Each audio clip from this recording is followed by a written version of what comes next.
Hello बच्चों, तो आज का लेक्चर स्टार्ट करते हैं। लास्ट टाइम हम लोगों ने क्या पढ़ा था, मैं आज थोड़ा बस एक दो एग्जांपल ही कराऊंगा एडवांस के, मतलब पैरेलल रिएक्शंस के। मैं थोड़ा सा बस हिंट रिवाइज करा रहा हूँ पहला क्या क्या कराया था। ठीक है, तो पैरेलल रिएक्शंस क्या होती हैं? जब ए से बी बन रहा है, ए से सी बन रहा है, ठीक है, और दोनों अलग अलग रिएक्शंस में हो रहा है। और हमारे जो सिलेबस में है, जो हम जो पढ़ने वाले हैं, वो सिर्फ और सिर्फ कौन से ऑर्डर की रिएक्शंस पढ़ने वाले हैं? First order. ठीक है, वहां पर मैंने बहुत इंपॉर्टेंटली तुम्हें सारे फॉर्मुलेज बता दिए थे। एटी बराबर क्या होता है? अगर यहाँ पर ए की कंसंट्रेशन निकालनी हो तो ए यहां से भी घट रहा है, ए यहां से भी घट रहा है, ओवरऑल रेट कांस्टेंट जो हो जाएगा ए के घटने का, वो K1 प्लस K2 हो जाएगा।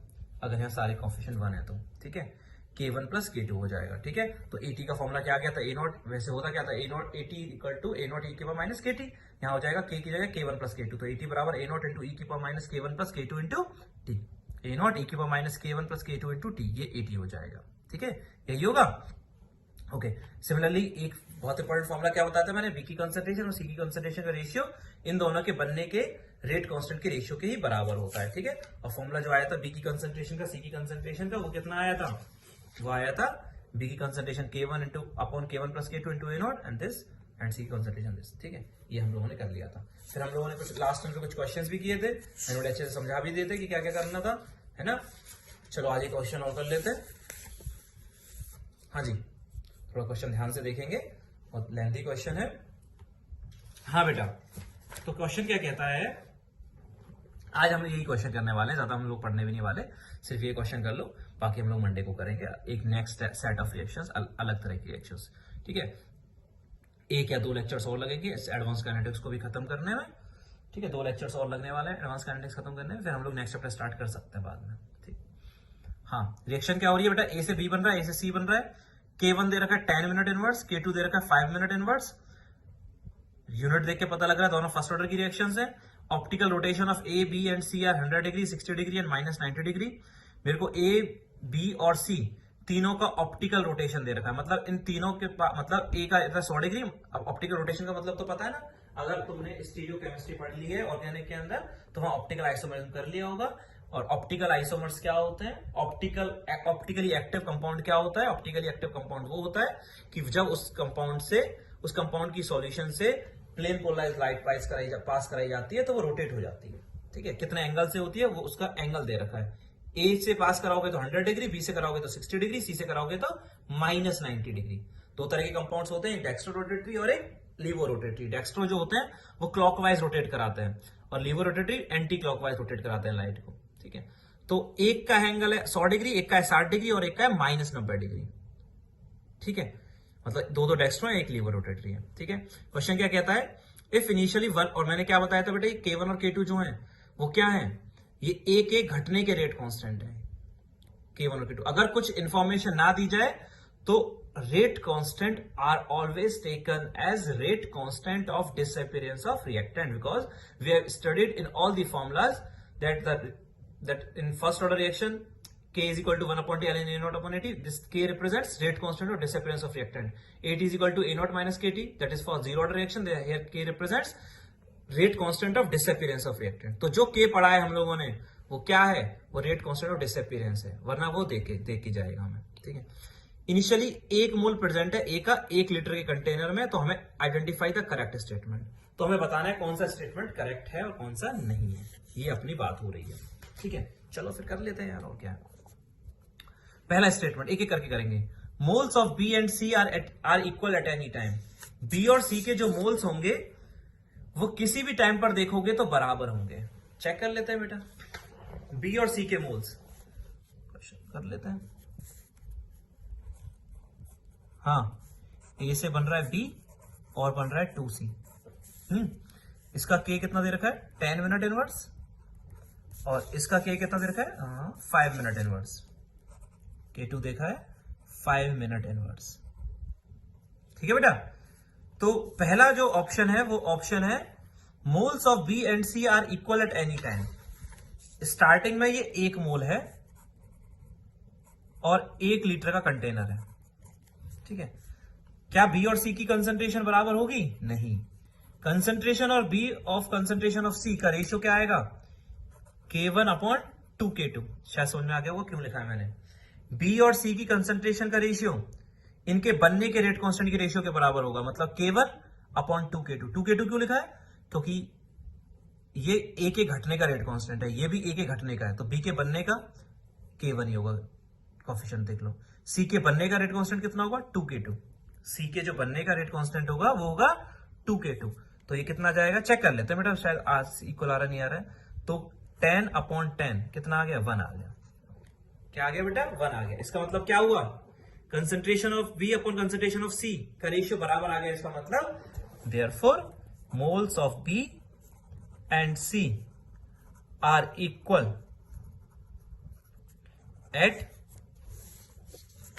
Eight any instant. मतलब बी और सी के जो मोल्स होंगे वो हर इंस्टेंट पर, हर टाइम पर क्या रहेंगे? सेम ही रहेंगे। तो पहला पार्ट क्या हो गया बेटा? सही हो गया। ठीक है बेटा, इसमें गड़बड़ तो मत कर देना, k1/k2 मत कर देना। मैंने क्या बोला था? k1 और k2 जब कुछ ना दिए जाए तो क्या लिया करो? रिएक्टेंट के डिसअपीयरेंस के। तो बी के अपीयरेंस के होगा k1 और सी का अपीयरेंस का होगा 2k2। और बी और सी के बनने का रेट कौन? बी और सी की कंसंट्रेशन का रेशियो उनके बनने के रेट कांस्टेंट के रेशियो के बराबर होता है, ध्यान रखना। तो पहला ऑप्शन करेक्ट हो गया। दूसरा ऑप्शन क्या कह रहा है? दूसरा ऑप्शन कह रहा है बेटा, on increasing temperature concentration of B. दूसरा स्टेटमेंट कह रहा है बेटा, on increasing temperature concentration of B upon concentration of C increases if RNS constant of both reactions are same. अगर हम लोग टेम्परेचर बढ़ाएंगे तो बी और सी की कंसंट्रेशन का रेशियो बढ़ेगा अगर दोनों रिएक्शंस का आरएनएस कांस्टेंट सेम है। तो टेम्परेचर बढ़ाने पर बी और सी की कंसंट्रेशन का रेशियो बढ़ेगा, बी और सी की कंसंट्रेशन का रेशियो बढ़ेगा। आ जाओ बेटा, क्वेश्चन समझ में आ गया होगा क्या पूछ रहा है। मतलब ये कोई रिएक्शन है, इस रिएक्शन में मैं टेम्परेचर बढ़ा रहा हूं और टेम्परेचर बढ़ाने से क्या हो रहा है? ये पूछ रहा है कि टेम्परेचर बढ़ाने से बी और सी की कंसंट्रेशन का जो रेशियो होगा वो बढ़ेगा, ये कहना चाह रहा है। बी और सी की कंसंट्रेशन का रेशियो बढ़ेगा। अब ये बताओ ये कैसे सोचेंगे? बढ़ेगा नहीं बढ़ेगा? एक पहले, और आरएनएस कांस्टेंट क्या दे रखा है? दोनों का सेम दे रखा है। ठीक है, अब ये बताओ टेम्परेचर बढ़ाने से होगा क्या? ये तो हो गया ए स्टेटमेंट, है ना। अब हम बात करेंगे कौन से स्टेटमेंट की? बी स्टेटमेंट की। बी स्टेटमेंट के लिए बताओ, जब टेम्परेचर बढ़ाओगे तो होगा क्या? ऑन इंक्रीजिंग टेम्परेचर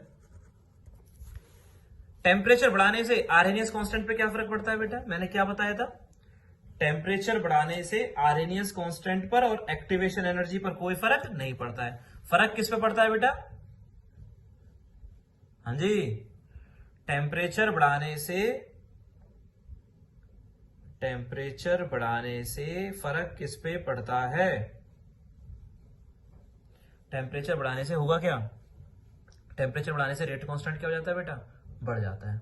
बढ़ता है नहीं बढ़ता है? बढ़ता है, सबको पता है। के बढ़ जाता है। तो मतलब बेटा होगा क्या? जब टेम्परेचर बढ़ाओगे तो ये भी बढ़ जाएगा और ये भी बढ़ जाएगा। मतलब टेम्परेचर बढ़ाने से K1 and K2 both will increase.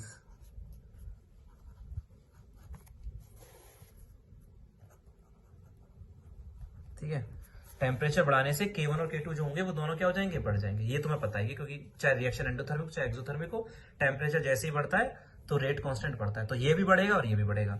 B और सी की कंसंट्रेशन का रेशियो क्या होगा? बी और सी की कंसंट्रेशन का रेशियो तो होगा K1/2K2। ये तो समझ सब दिख रहा है। बी और सी की कंसंट्रेशन का रेशियो जो होगा वो होगा K1/2K2। ठीक है, ये तो यही होगा। Okay, K1/2K2। ठीक, ये होगा। अब ये क्वेश्चन कह रहा है कि टेम्परेचर बढ़ाओगे तो इनकी कंसंट्रेशन का रेशियो बढ़ जाएगा, लेकिन वो तो किस पे डिपेंड करेगा बेटा? K1 और K2 पे। तो तुम ये सोचो, क्या ये इस रेशियो पे क्या फर्क पड़ने वाला है टेम्परेचर बढ़ाने से? तुम्हें ये पता है कि ये बढ़ने वाला है, तुम्हें ये पता है ये बढ़ने वाला है, लेकिन ये कितना बढ़ेगा, ये कितना बढ़ेगा, ये तुम्हें पता है? क्या तुम कह सकते हो कि K1 ज्यादा बढ़ेगा K2 कम बढ़ेगा? अगर K1 ज्यादा बढ़ जाए और K2 कम बढ़ जाए तो ऑब्वियसली बी और सी की कंसंट्रेशन रेशियो क्या हो जाएगा? बढ़ जाएगा। भैया अभी तो ये रेशियो क्या आ रहा है? सेम आ रहा है।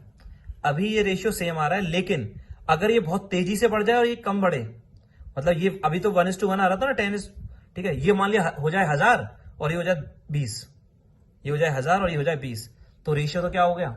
बढ़ गया ना। पहले रेशियो कितना आ रहा था? 1 आ रहा था। लेकिन अगर K1 हो जाए 1000 और K2 हो जाए रह जाए 20, तो 1000/40 मतलब कितना आ गया? बहुत ज्यादा आ गया, 25 आ गया। ठीक है, मतलब रेशियो बढ़ गया। लेकिन तुम कैसे बताओगे कि K1 ज्यादा बढ़ेगा या K2 ज्यादा बढ़ेगा? तुम कैसे बताओगे कि K1 ज्यादा बढ़ रहा होगा या K2 ज्यादा बढ़ रहा होगा? बेटा होता क्या है, ln K2 by K1 is equal to EA upon R 1/T1 minus 1/T2। ये फॉर्मूला याद है? सबको याद होगा। ये K1 और K2 क्या है, इनसे कंफ्यूज मत होना। ये क्या है? ये है K एट T2 और ये है K एट T1। ये T2 पर है K, ये है T1 पर। तो बेटा K कितना बढ़ेगा वो डिपेंड करता है किस पर? उसकी एक्टिवेशन एनर्जी पर। भाई टेम्परेचर कितना ज्यादा बढ़ा रहे हो, टेम्परेचर मान लिया तुम 20 डिग्री बढ़ा रहे हो, 40 डिग्री बढ़ा रहे हो, तो ये टेम्परेचर बढ़ाने से K कितना बढ़ता है वो किस पर डिपेंड करेगा? किस पर डिपेंड करेगा? एक्टिवेशन एनर्जी पर डिपेंड करेगा। ठीक है, फॉर्मूले में दिख रहा है साफ साफ कि भाई ये जो रेशियो आएगा, ये रेशियो कब ज्यादा आएगा? जब E ज्यादा होगा। सिंपली ये रेशियो जो है वो कब ज्यादा आएगा? जब E ज्यादा होगा। E ज्यादा होगा, ये तो फिक्स कर दिया मान लिया। मतलब मैंने मान लिया एक रिएक्शन के टेम्परेचर को 20 से 50 डिग्री बढ़ा रहा हूं। एक रिएक्शन के टेम्परेचर को क्या कर रहा हूं?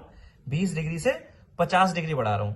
ठीक है, और दो रिएक्शंस का कर रहा हूं ऐसे। एक 20 डिग्री से एक रिएक्शन, दो रिएक्शन, दोनों रिएक्शन 20 डिग्री पर हो रही थी, दोनों का टेम्परेचर में 20 डिग्री से क्या कर दिया? 50 डिग्री। तो दोनों रिएक्शंस के लिए T1 T2 सेम हो गया, R सेम हो गया, लेकिन दोनों रिएक्शंस की एक्टिवेशन एनर्जी क्या होगी? ज्यादा, अलग अलग होगी।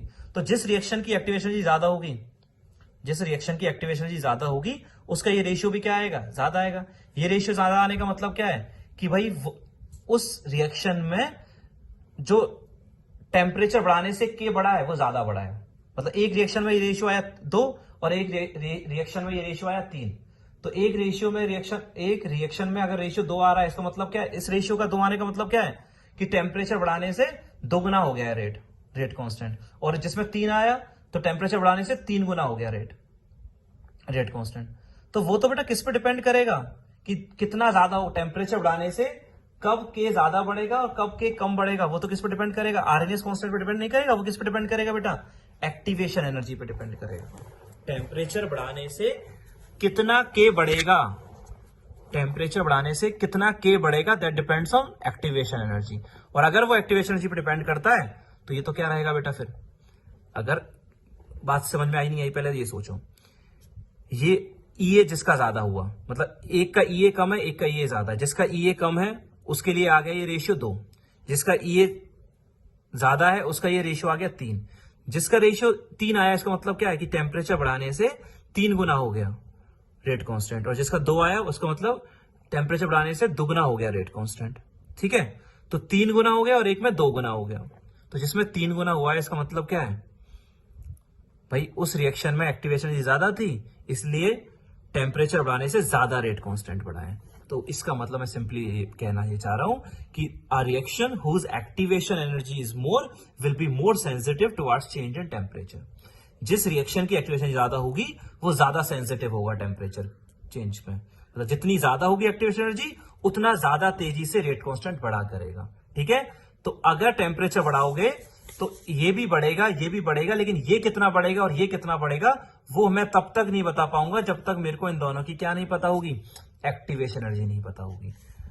इन दोनों की एक्टिवेशन एनर्जी नहीं पता होगी। ठीक है, तो मेरे को ये नहीं पता ये कितना बढ़ेगा और ये कितना बढ़ेगा। अगर ये नहीं पता ये कितना बढ़ रहा है, ये कितना बढ़ रहा है, तो मैं इस रेशियो पे भी कोई कमेंट नहीं कर सकता हूं कि ये रेशियो बढ़ेगा या ये रेशियो घटेगा। ठीक है, तो उस पर भी कमेंट नहीं कर सकते। आते हैं हम लोग तीसरे स्टेटमेंट पर, सी स्टेटमेंट पर आते हैं। ठीक है, सी स्टेटमेंट क्या कह रहा है? हाँ जी, at 2.772 seconds racemic mixture is formed. 2.772 seconds के बाद रेसिमिक मिक्सचर बनेगा। 2.772 सेकंड्स के बाद रेसिमिक मिक्सचर। रेसिमिक मिक्सचर पता है तुम्हें क्या होता है? एक ऐसा मिक्सचर जिसमें ऑप्टिकल रोटेशन कितना डिग्री आ जाए? 0 डिग्री आ जाए। ठीक है, नहीं पढ़ा होगा तो ऑर्गेनिक में पढ़ लोगे।